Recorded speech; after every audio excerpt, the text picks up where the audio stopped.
Hello tubers and tubettes, my name is David and I live in Northern California and I am a pool designer. So I've been in the industry for about 40 years and the company that I work for I started 29 years ago. Today I'm going to talk about my next lead. I just left one, I'm on my way to another one and it's downtown Sacramento. Now when I talked to her over the phone, one of the things she told me right away was they're not going to be able to build a pool unless they demo their garage. So this will be interesting. That usually indicates small backyard. And sometimes they can, take out the garage and that will give them a little bit more room. But I think it's also hard to sell a house that has no garage. So you have to kind of weigh that. I don't know if I would personally do that. But if they really, really want a pool and they really don't have that kind of space, that might be what they have to do. Another thing that is concerning, they're on 36th Street, which is a street in Sacramento downtown. I mean, they're very close to the state capitol. And when they're telling me that they're going to remove the garage, I kind of assume that it's going to be a separate garage, one of the ones that's behind the house on one side or the other. And some of those garages were put in over an easement. There could have been an easement back there, and that garage will be in the easement, which is no longer allowed. And so you kind of have something cool that you can't build it that way now. If you tear it down, you can't rebuild it that way. So want to be careful about tearing something down that's grandfathered in. But it usually indicates that there'll probably be power lines back there that we'll have to deal with.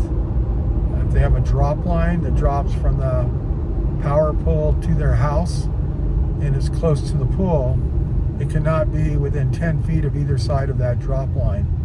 And that includes neighbors' drop lines. If they're dropping across her property to go to their property, that may have to be moved to another telephone pole. In the old days, PG&E would move them. I think they're probably in SMUD. They might still move them. Because they don't want to be in a situation where somebody cannot have a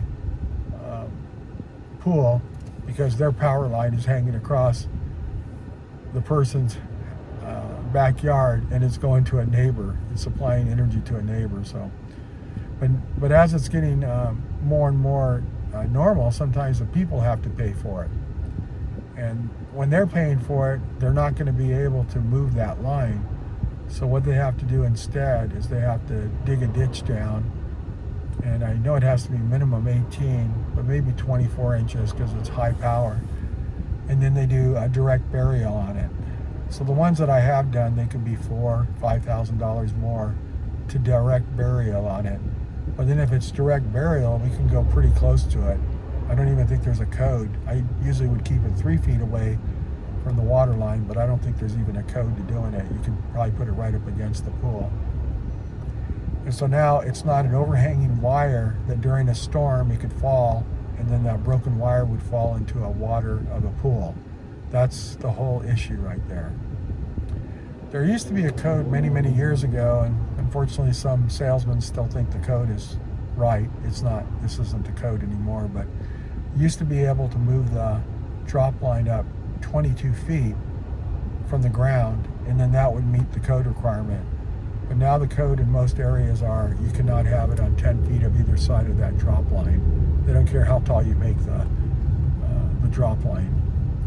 So in the old days, it was raised to 22 feet because they figured if you had a 16-foot telescopic pole and you're cleaning your pool and you were holding the pole and somehow you reached up and now you're touching the wire, you could electrocute yourself because there's no breaker box between you and the power company if you're hitting the line. But it's very unlikely that the insulation would be broken on that. It's almost like not impossible, but it's very unlikely that that would happen. So what they're concerned about more now is storms, the wind and stuff. So, and then the last thing I have to go over with them is sometimes it's not just the garage, it's not just the power line, but they could have sewer, water, or gas going through the pool area. And that would have to be rerouted at their expense. I've had people that have had all three of them running through their pool, and in the old days that could be $5,000 there. So you could have $5,000 for the electrical to drop it into the ground, and you could have $5,000 in gas, water, and sewer. So they need to be prepared for it.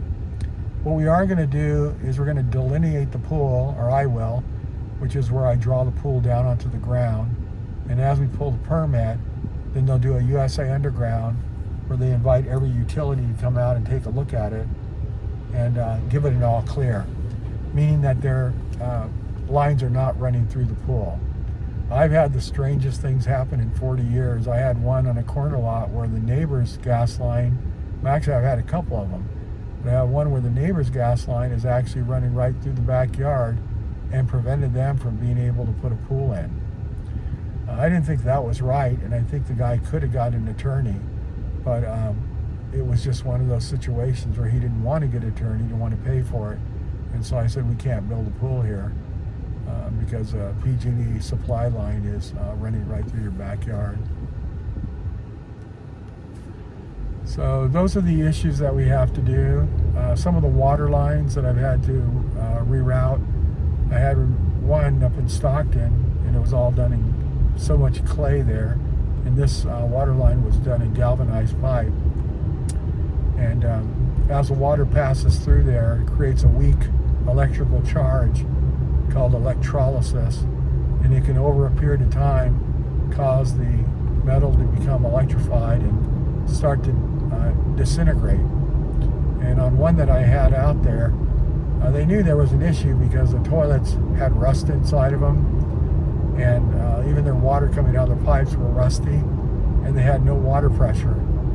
So once we found the line, we went to try to remove it, and it just disintegrated in our hands.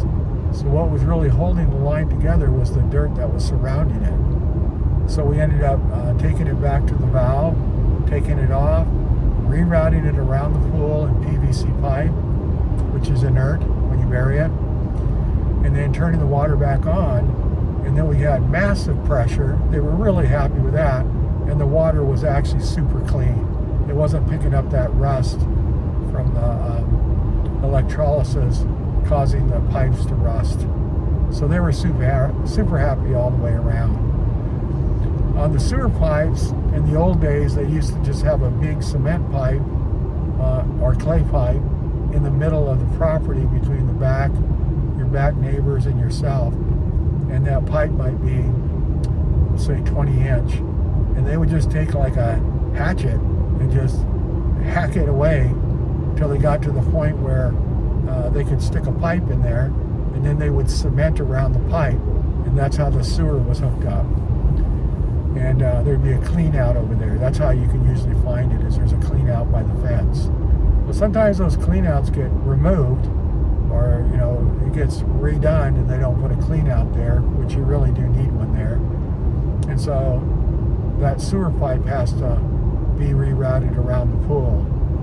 Now the issue on that is that depending on where the pipe is coming out and the elevation of the bottom of the pipe and where it's going to tap into the sewer line, you have to have enough fall so that the sewer line can be tilted at 1/8 of an inch per foot. So if you had it in 8-foot sections, every 8-foot section you have had to dip from 0 to 1 inch. And so say you needed to have, I'm going to say 10 of them. So that would mean you'd have to have 10 inches of available fall between where the pipe is coming out of the house to where the pipe is entering the sewer. So that's always the big issue, is how much fall do you have on that? Now, if you don't have any fall, like say you're going to go down 10 inches and then you're going to be 1 foot below the sewer line, and sometimes you'll have to have a sump pump in there. And a sump pump is where the water will go into the sewer water will go into a certain place and then have to be pumped up into the sewer pipe. I remember we had an issue like that, but this had more to do with just sewer lines on a condominium in Fair Oaks when I was a project manager working for a subdivision home builder And I remember at this condominium, they could not keep these sump pumps running. And what they determined it to be was the guys that were in this condominium were using so many rubbers, prophylactic rubbers, and they were flushing them down the toilet. And those were getting stuck in the blades of the sump pump.